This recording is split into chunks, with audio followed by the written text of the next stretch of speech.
Why, hi there, it's Ron, Uncle Ron Chuckett. How are you from Retro Sports Network? Wanted to talk about a few things today. Haven't done a video in a while with just me blabbing at the camera.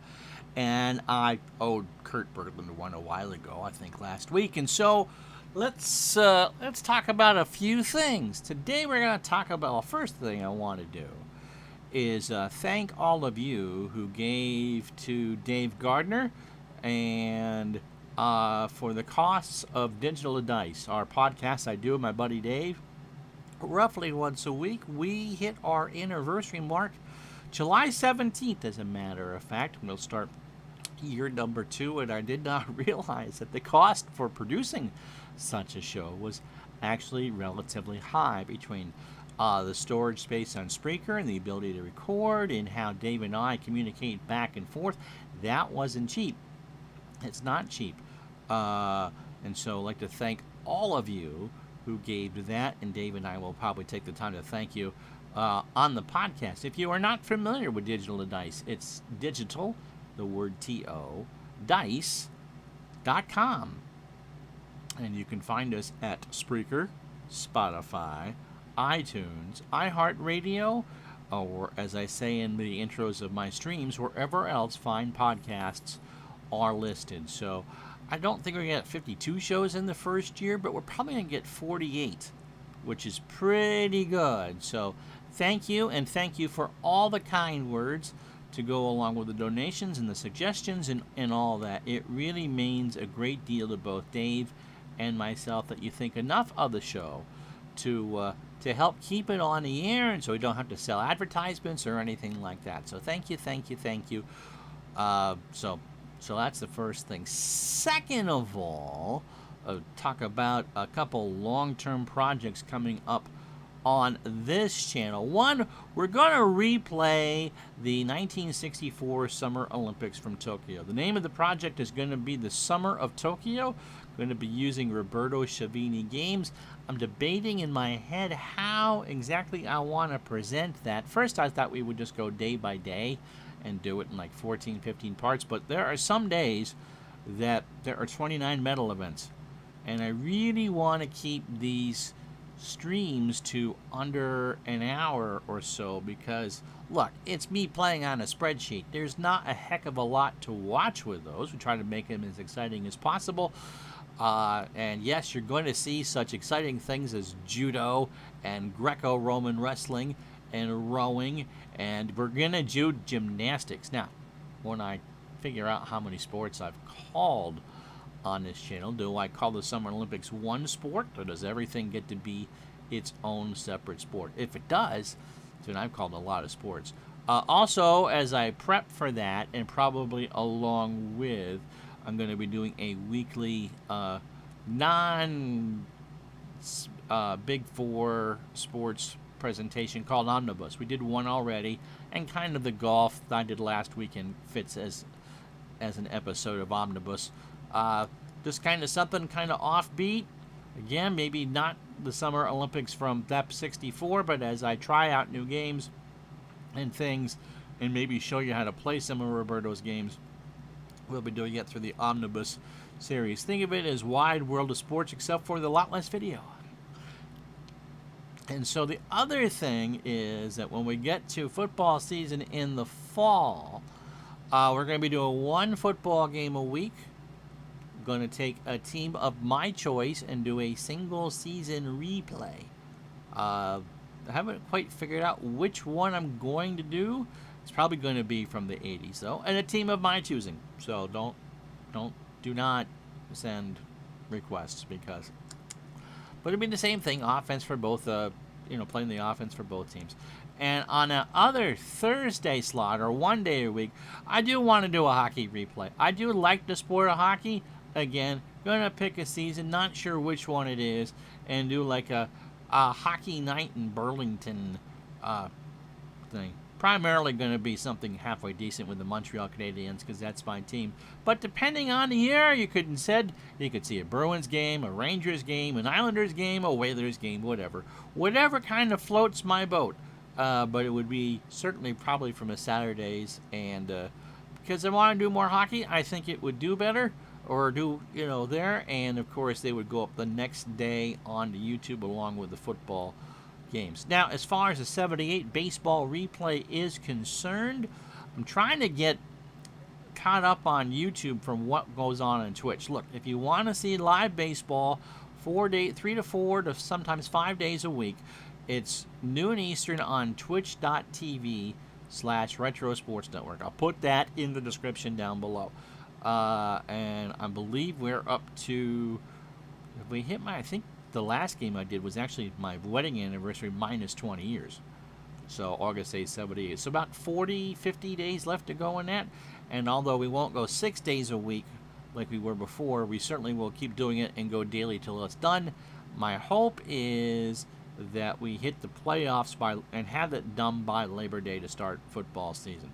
So that's the hope anyway, and all 4 races are tight. All right, so that's the updates on the channel. Plus, we will be doing the British Open Championship from Royal St. George's the weekend of the scheduled canceled 2020 Open Championship, and I need to get Harding Park for ASG Golf so we can do the all-time great PGA Championship. So you'll get all 4 golf majors on Retro Sports Network in this year.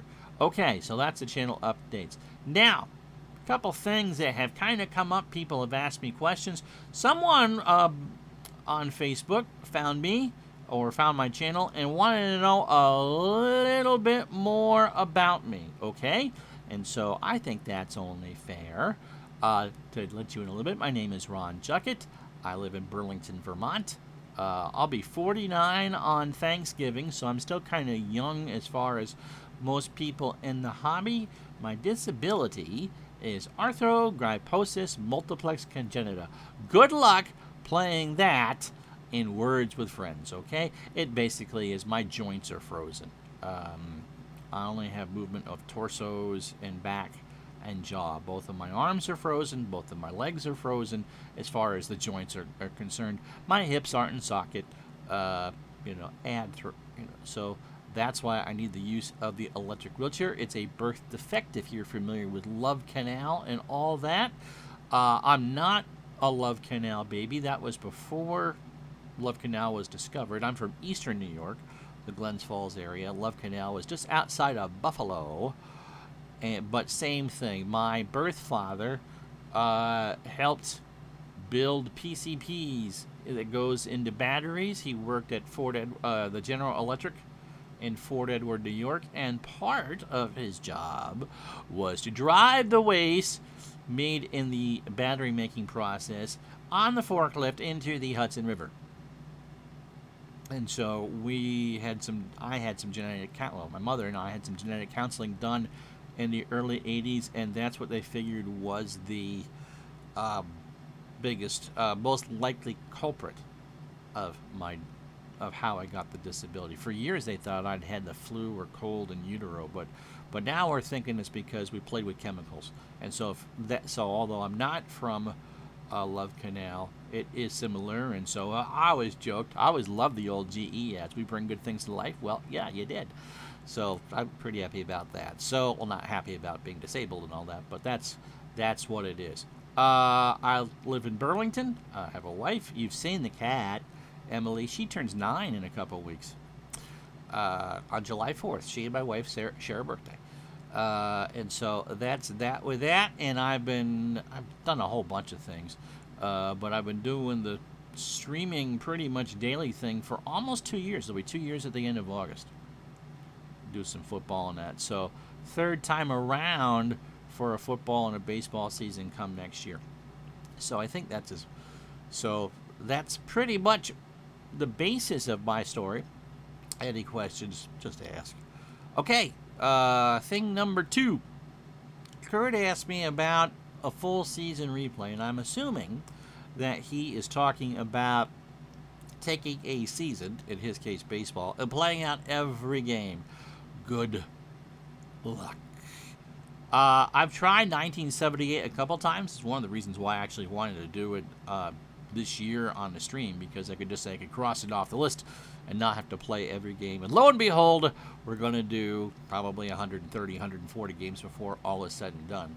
I looked at my playlist from 78 last year, playing 3 regular season games a week, plus the full playoffs and a couple extra down the stretch. And that playlist came to 92. I shudder to think how many 78 baseball games I've played. But anyway, I turned 7 the fall of 78, and that was the season that baseball kind of clicked in. All 4 divisions went down to the wire, all within 5 games, and we know what happened to the Boston Red Sox. We don't need to rehash that there. But the Red Sox being my team, and that was the year I thought I was going to see them make the playoffs, and we know what happened. So it's the start of really between 78 and 93 is my wheelhouse for baseball. And yeah, and so that's why it's my favorite season. Familiar with a lot of the players, and just being good baseball. So why can't I do it? Well, I got a month into it. I think using NP3 as an engine, National Pastime 3, and as with any project, you get going hot and heavy. It's like anything else in life. You get going hot and heavy. And so, motor through that first weekend of the season, get in the second week of the season, and then the bad teams start playing each other.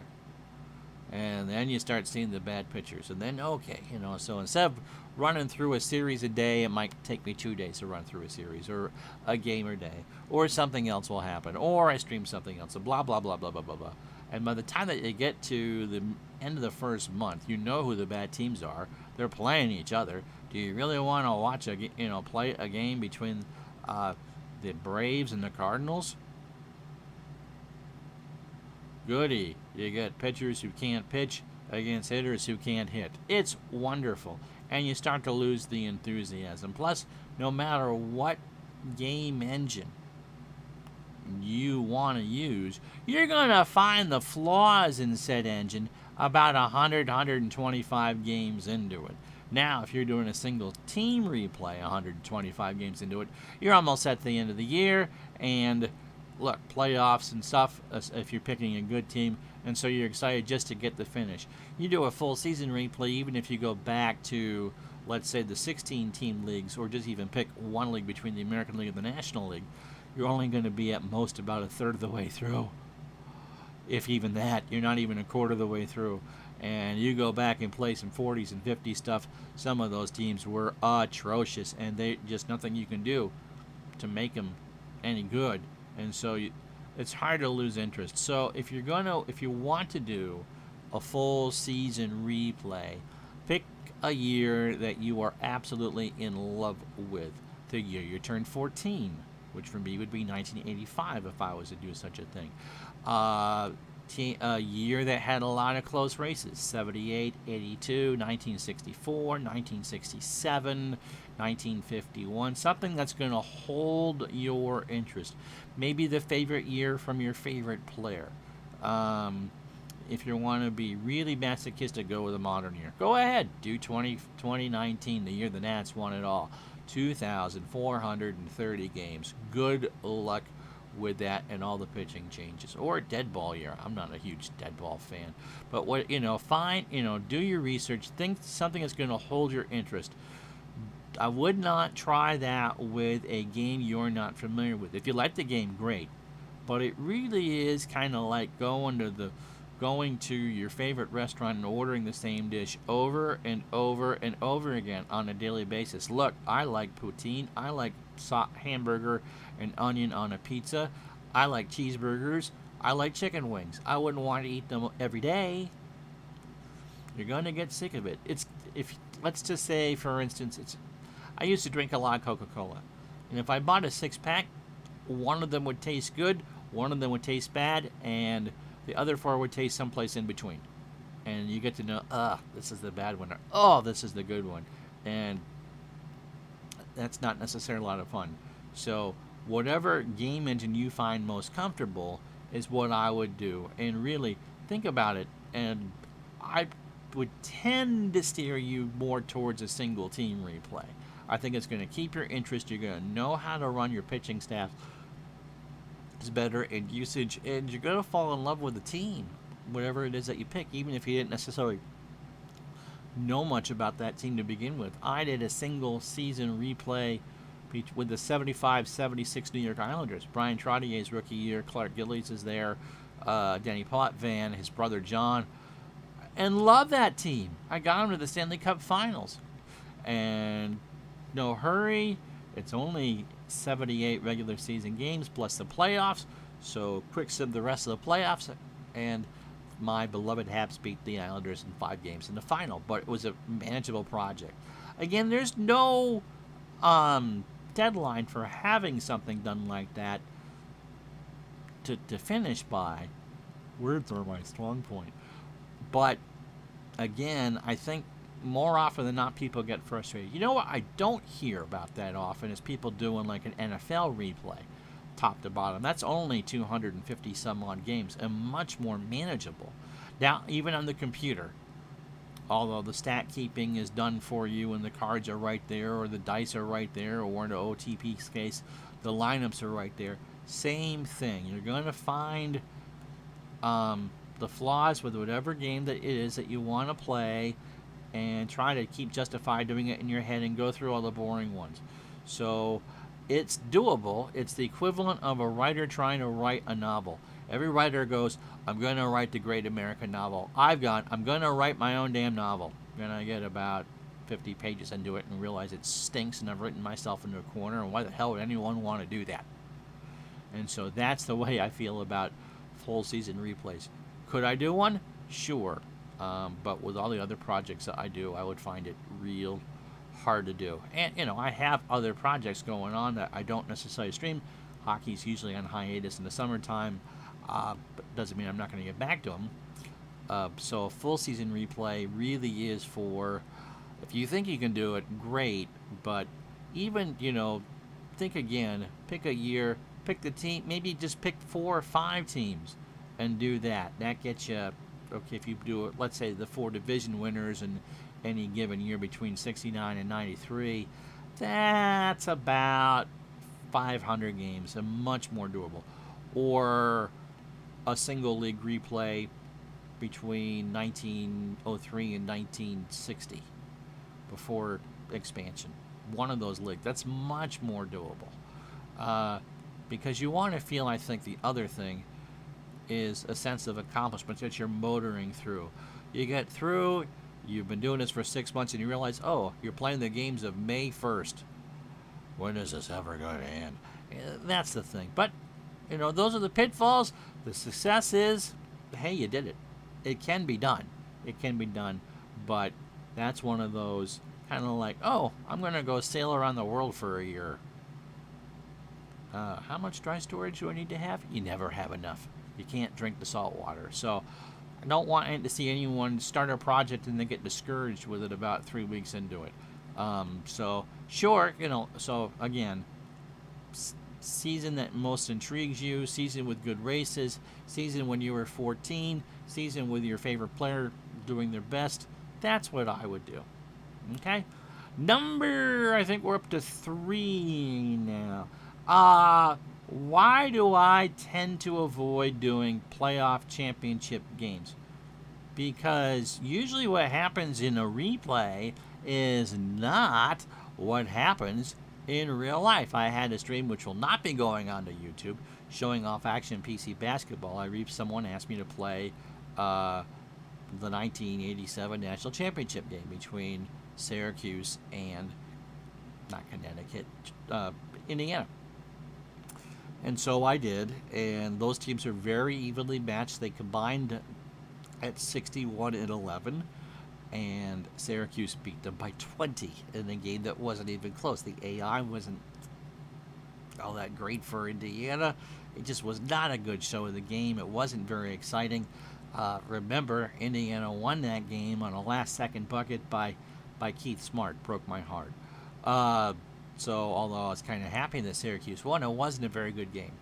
Normally, when you set up Epic Team A versus Epic Team B, or replay something from when you're 13 or 14, or for whatever reason, I'll give an example we ran on the channel. I did a tournament for Dave Little last year, one of the best teams from the 70s. He picked the teams. We did, and it was heavily favored in his mind and in my mind that the 75 Cincinnati Reds would be the team. Not that we, tip the scales to put it that way, but there was 4 teams in each league, and he had them playing the 73 Mets in the first round. The New York Mets, I think, won 84 games and the division in the last week of the season. The 75 Cincinnati Reds are considered one of the great teams in baseball history. In a 1-game deal with the New York Mets, you'd think they'd win. Oh, by the way, did we mention that Tom Seaver pitches for the New York Mets? And did we mention that there was never really an ace for the Cincinnati Reds?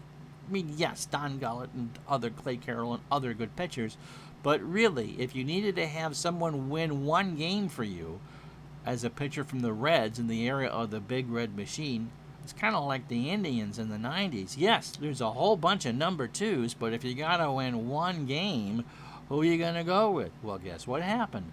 The Mets beat them because Tom Seaver pitched that good game and shut them down. And Dave was a good sport. We did the rest of the tournament. That was Pittsburgh, I think, beat Baltimore. Baltimore won that in the best-of-3 final and had to come back in the 9th inning to do it. So overall, it was a very good tournament, but I'm sure Dave's hopes were up that it would be Cincinnati and that Cincinnati would roll through the National League and take on whoever it was in the American League and beat them. I always thought the 76 Reds were better, but again, that's one of those things about a case of, here's the team from when I'm 14 years old. I only remember good things about them. Please match them up in the final against dreaded rival, and let's see what happens. Well, memories get clouded about how teams were when they were kids, except for me, of course, because I rooted for the Red Sox, and nothing ever good happened for the Red Sox in my teen years. And so losing was something I knew what would happen. I will confess to you that in 1986, after surprisingly beating the California Angels, I remember writing to my favorite uncle and thinking, if the Red Sox take a game in this World Series, I'd be happy. Little did I know that they would take the first 2 in New York. And I got to sneeze here in a second, so I'm going to pause. No. And then what would happen? And I'm sure the 75 Red Sox were the same way. I was a bit young, but I remember that series. Like, okay, we got here. The Reds are clearly the better team. Let's just get one and hope for a better future. And as you know, they had a chance to win Game 7 as well. So it happens in real life. It's going to happen in a replay. You want your favorite game ever to be replayed, and you don't understand why it didn't happen the way you thought it did. Well, the sample size in 1 game, even if you use a real lineup, is so small that the chances of replicating that on the tabletop, no matter what engine you have, is going to be really, really, really slim. And people get disappointed. This didn't happen. You didn't play this right. Well, I used the same lineup, or I went with the lineup I thought was the best, or whatever the case is. In baseball, things happen. Even the 62 Mets won 40 games or so. Let's see if the 2020 Mets can win 40 games in a 60-game season. So stuff happens, and you shouldn't be disappointed. Now, if I make a mistake or you make a mistake or whatever, that's a different story. But that's why I tend to avoid doing one-off playoff games, because it's so rare that the game that is presented by... Hold on a sec. Thank you. It's rare that anything can kind of match either your expectation as a kid or what would happen on any given day. If I replayed the Super Bowl between the Redskins and the Broncos, Timmy Smith isn't going to run for 200 and some odd yards, and Washington is probably not going to put 28 on Denver in the second quarter. It just doesn't happen that way. That's what makes those games exciting and memorable. On the other hand, you get crazy results. We did the Patriots challenge with the regular season undefeated Patriots from 2007. I think it was against the 49ers or the Rams, that Ellis Hobbs ran back the kickoff at the gun to tie the ball game. I mean, that's just crazy. That's crazy stuff. I do playoffs for my seasons that I do, because that's, those really aren't canon as opposed to being real life. Sometimes you get real stuff, and sometimes you get stuff that goes which you didn't play in, such as the Patriots winning my 1986 replay, over the San Francisco 49ers. That's what happened in the playoffs, and we try to treat it like you would actually watch the playoff. But I tend to shy away from the one-offs with great games just for that reason. Remember, data's data. Cards and dice don't get tired. PC games, just read it. It doesn't know about what happened last week. It doesn't care about what happened the next week. It doesn't read a tabloid. It just looks at end of regular season numbers and spits out a game. And so, yeah, I can tell it that someone was injured and someone may not play or whatever. It's kind of like when I did the Kobe Bryant tribute game.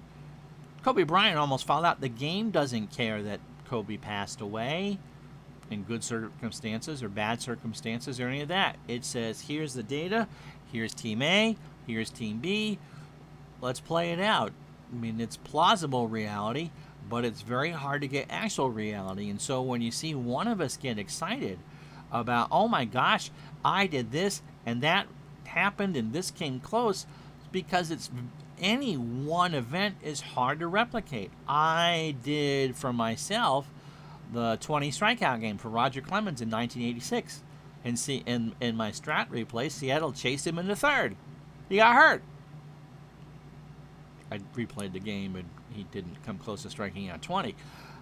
I don't even remember if he won or not, but that doesn't matter. And so, I mean, you can ask for them. That's what the Patreon is for. But it's not something that I would do for myself to show off, because it's kind of like, if you hook up with a girl you thought was hot in the 7th grade, now probably isn't going to be the same experience, So, yeah, so that's that. What's the other thing? There was something else I wanted to talk about.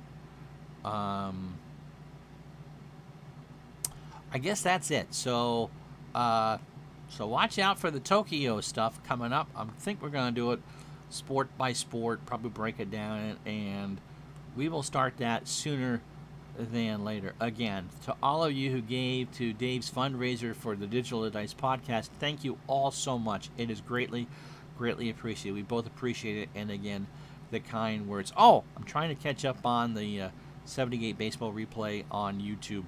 It'll be a week before we do a new game on Twitch, so that's 7 less games. I got to make sure that are coded correctly. All right, thank you very much. 690 subscribers. Thank you all so much. Hit that like and subscribe, and we'll talk to you soon, I hope. Have a good one.